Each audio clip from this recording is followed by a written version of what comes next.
Hello, hello, hello, everybody, and welcome to another fantastic episode of Math Class with Mr. Taco.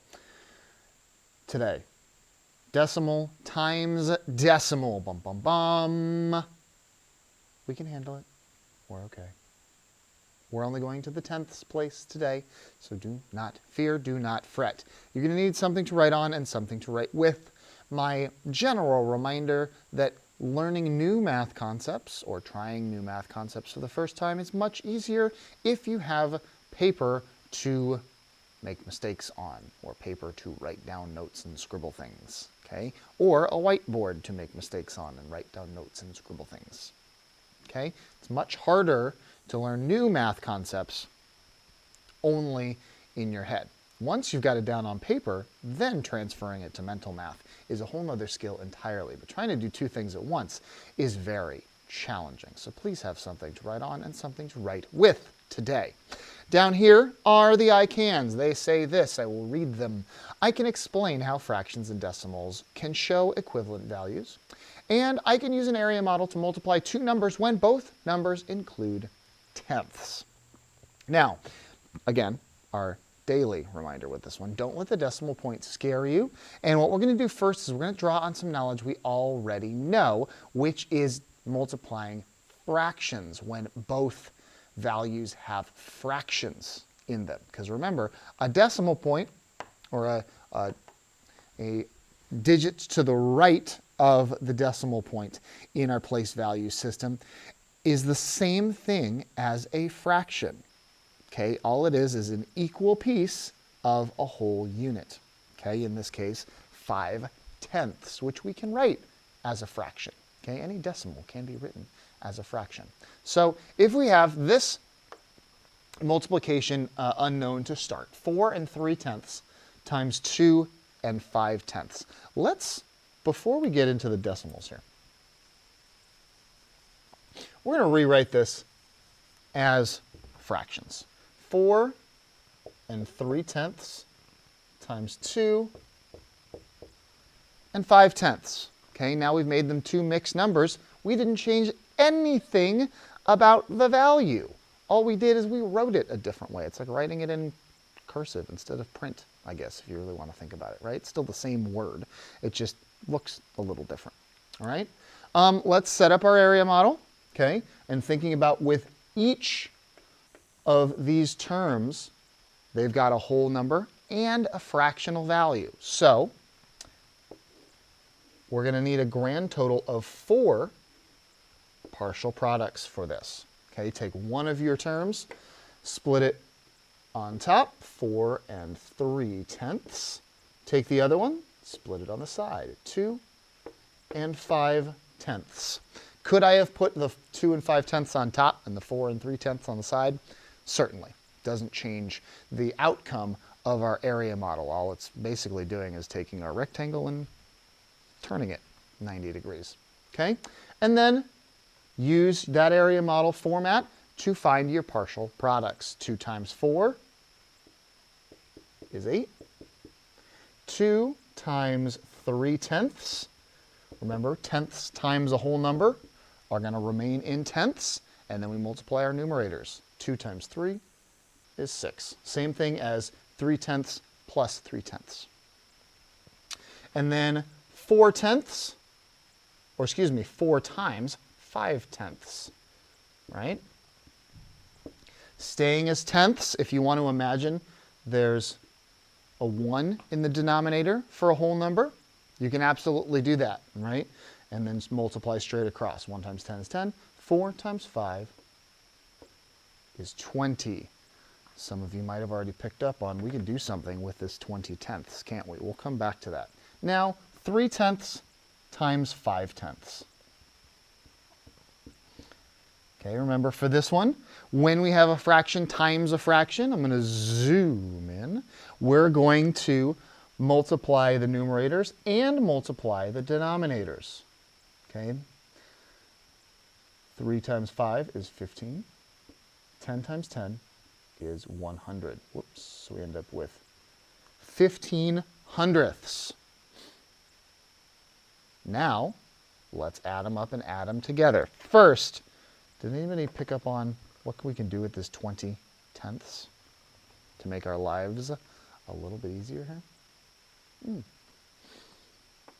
Well, 10 tenths equals 1.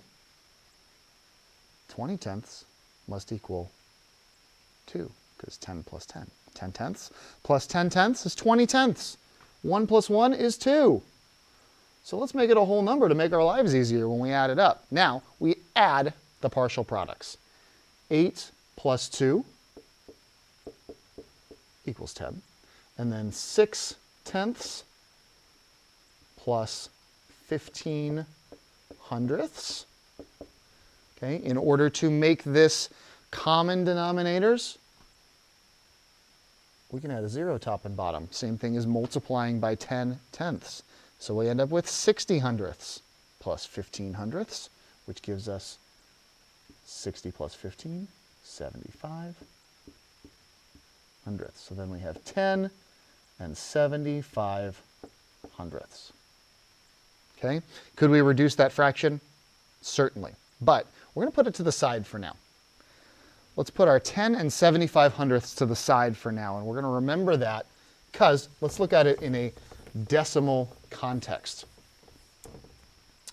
So 10 and 75 hundredths is what we're shooting for. We want to see if we do it as a decimal, if we end up with the same final product. Okay, let's give it a try. Same thing, area model here.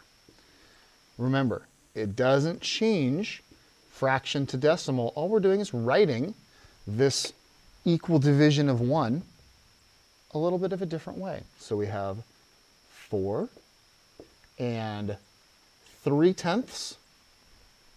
I put the 0 there to remind myself that this is no full ones, but just the value of the tenths place. And then here, 2, and same thing, and 5 tenths. Okay, now partial products, just like before. 2 times 4 is 8. 2 times 3 tenths, or 2 times 3 divided by 10, being 6 tenths.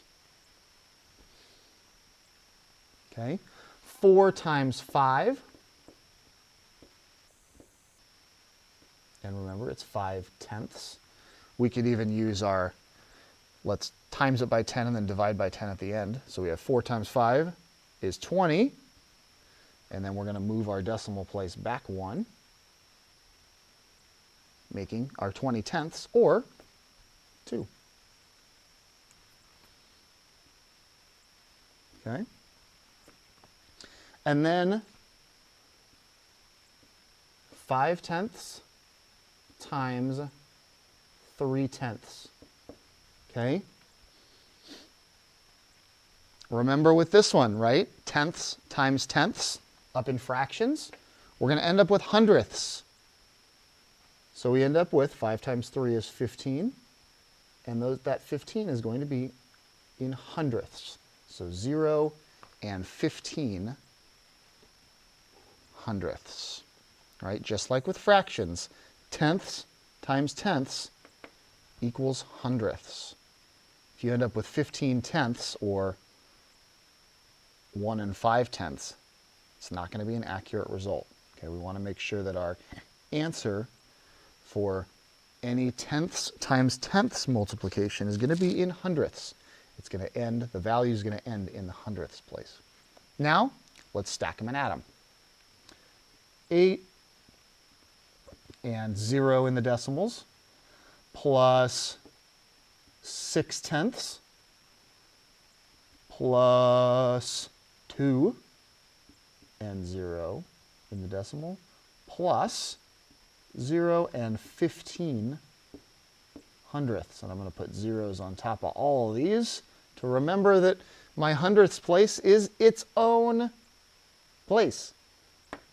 We need to keep track of it, okay, by lining up our decimals. See how my decimal points are all lined up here?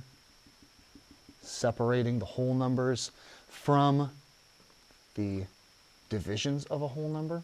Okay, here we go. 0 plus 0 plus 0 plus 5 is 5. 0 plus 6 plus 0 plus 1, 7. And then 8 plus 2 is 10, giving us a final answer of 10 and 75 hundredths.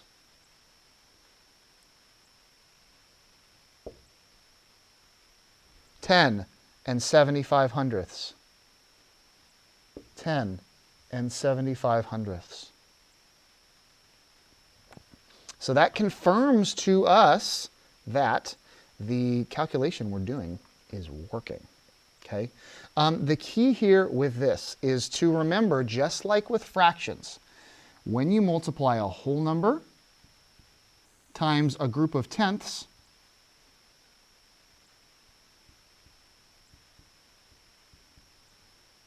your answer to that product, or your product to that, is going to be some form of tenths.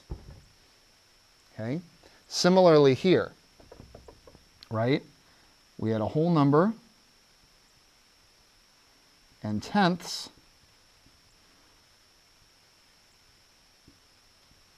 This one's tricky because there's actually no value in the tenths place, but this is 20.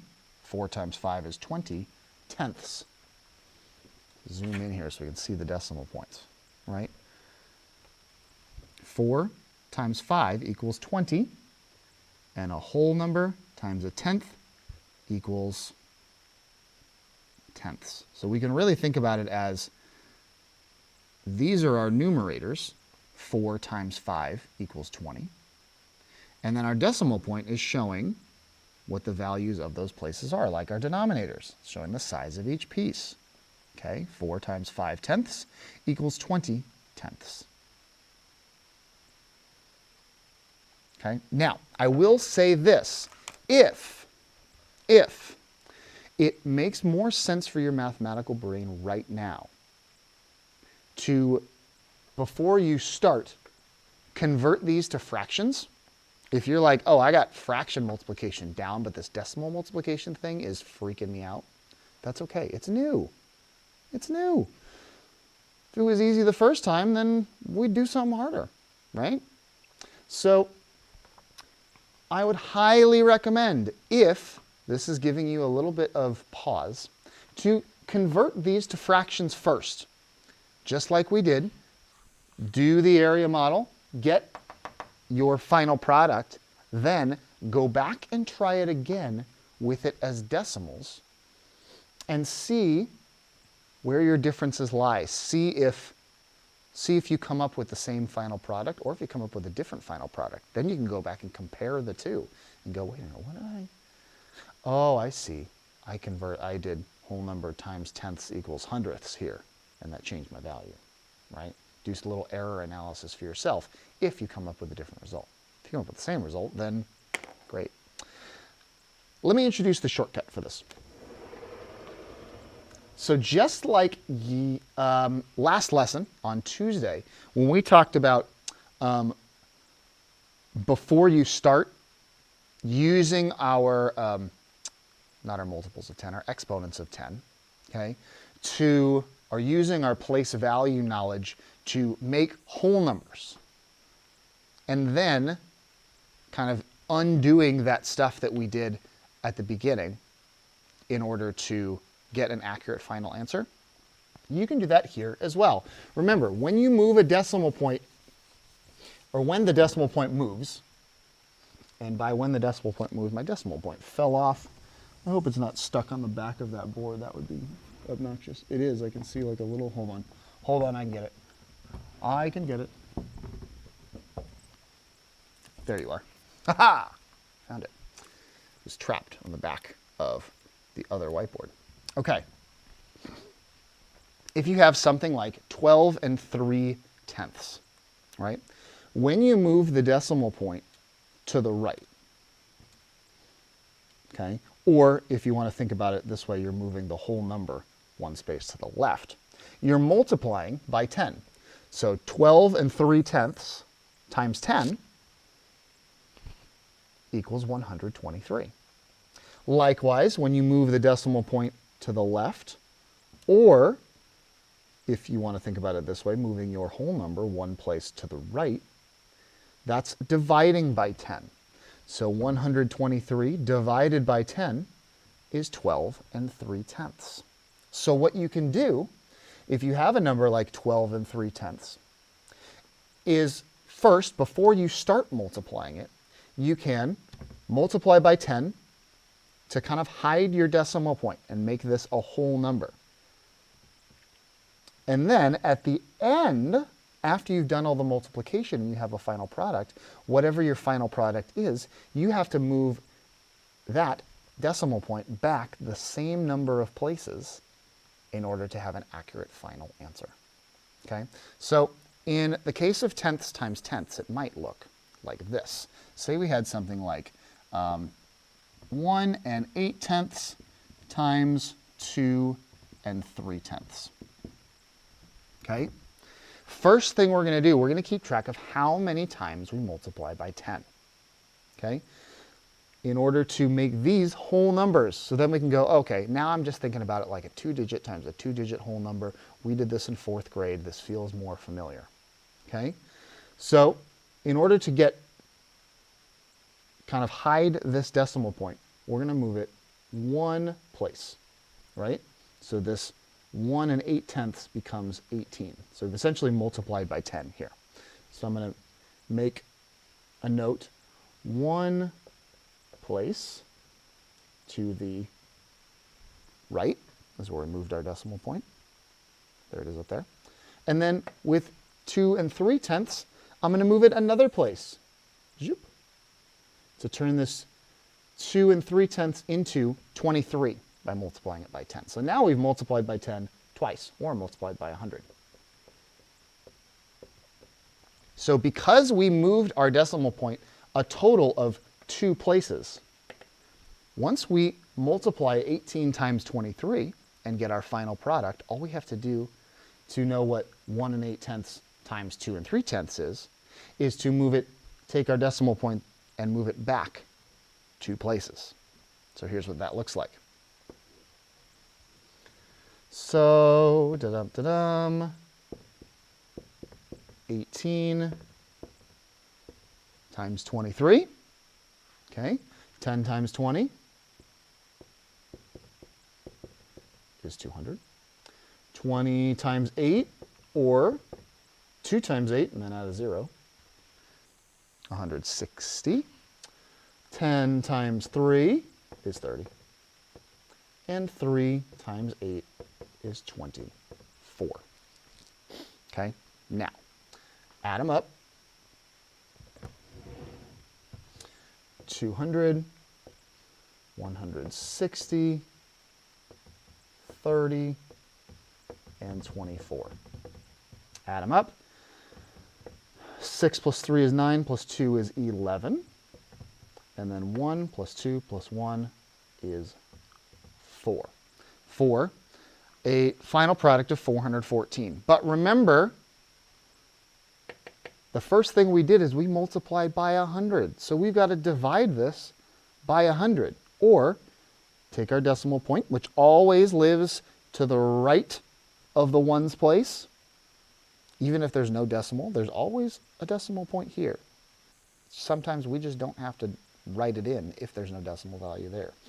And we're going to move it 1, 2 places to the left to cancel out what we did at the beginning, okay? For a final answer of 4 14 hundredths. Okay? And let's think about this from a reasonableness standpoint. Let's see. 1 8/10, that's like almost 2. It's a little less than 2. 2 3/10, that's a little more than 2. So if I rounded those, I'd end up with 2 times 2. 2 times 2 is 4. Is my answer in the ballpark of 4? Yes, it is. So I think we can safely assume this is at the very least reasonable. Okay? We might have made a calculation error in there somewhere, and so it's not the exact answer, but It is reasonable, okay? If you were to do this, 1 8/10 times 2 3/10 equals 414, we can immediately go, well, that's not reasonable. So something happened with our decimal point there, okay? Again, if fractions are more comfortable for you, convert these. Rewrite 1 8/10 as 1 8/10, okay? Rewrite 2 3/10 as 2 3/10. Then, still, area model, multiply. Add them up at the end, okay? And you will probably, actually, well, not probably, you will, if you used your math facts correctly and multiplied your partial products correctly, end up with 4 14/100.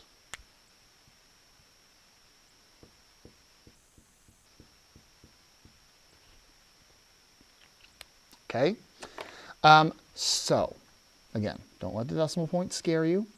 If you're trying the shortcut, go for it. Give it a shot. Try it your best. Show what you know on that exit ticket. If you want more clarification on either the shortcut or just on area model or just on multiplication of fractions and decimals, please do come to office hour. There is a direct connection between the students that are coming consistently to office hour and the students that are improving in math. Okay? Math is not something you have to struggle with on your own. It is a community thing. It is a community concept. It's a community culture. Okay? So come to office hour, try stuff out. I will give you extra practice problems, or we'll work through the exit ticket together. Either one. All right? Whatever is the most help for you. But in this distance learning environment, you've got to take that one extra step of reaching out and making sure you're getting the help that you need. Thank you, everybody, for tuning in. Have a wonderful rest of the day. And we'll be back here on YouTube next week with some more wonderful math content. Thanks for coming, and have a great day.